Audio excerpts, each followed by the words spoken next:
Welcome back everyone. In this section, we are going to look into network maintenance and operations.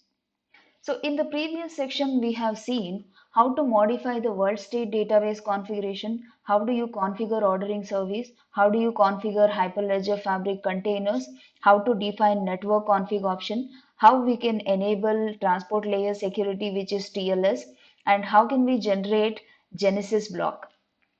And in this section, we are going to look into network maintenance and operations.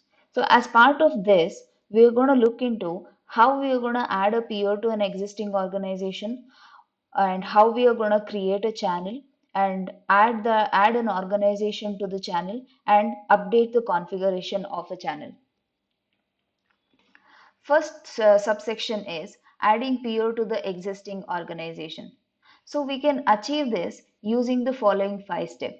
If you don't understand these 5 steps, please don't worry because we will be following these steps in project 2 as well.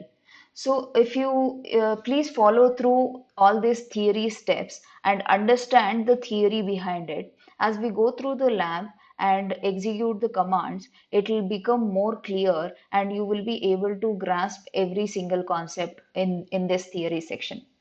So first one is whenever you are trying to add a new organization, you have to generate the crypto material using CryptoGen tool.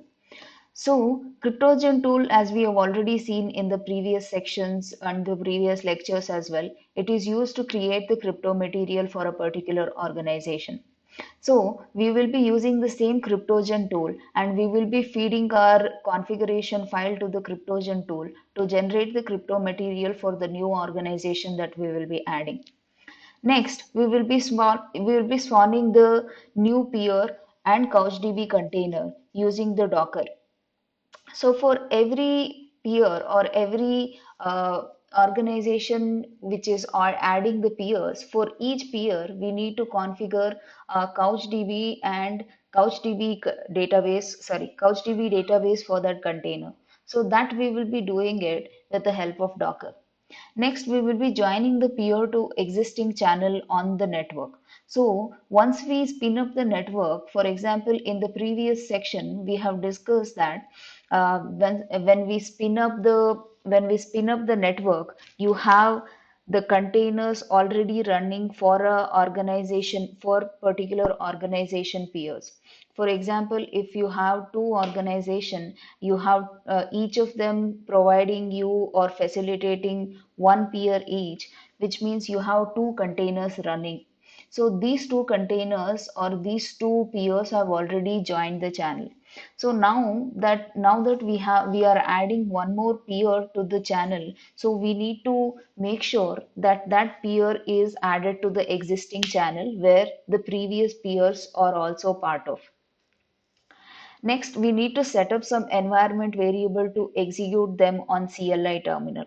So we will see how we are going to set the environment variable to act as a different admin of different organization when we get inside a CLI using Docker command.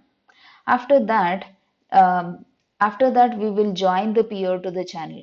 So this is a process where we have to run a lot of Docker commands and we need to get inside a Docker command to change your environment to act as some other organization, and then you have to create a channel artifacts and you have to run other commands as well. So this is again a process that we have to follow, and this process is well explained in the project 2 that we will be covering soon.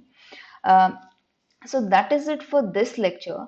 In the next lecture, we're going to see how we're going to create a channel when we are trying to add a new organization to the existing channel. See you in the next section.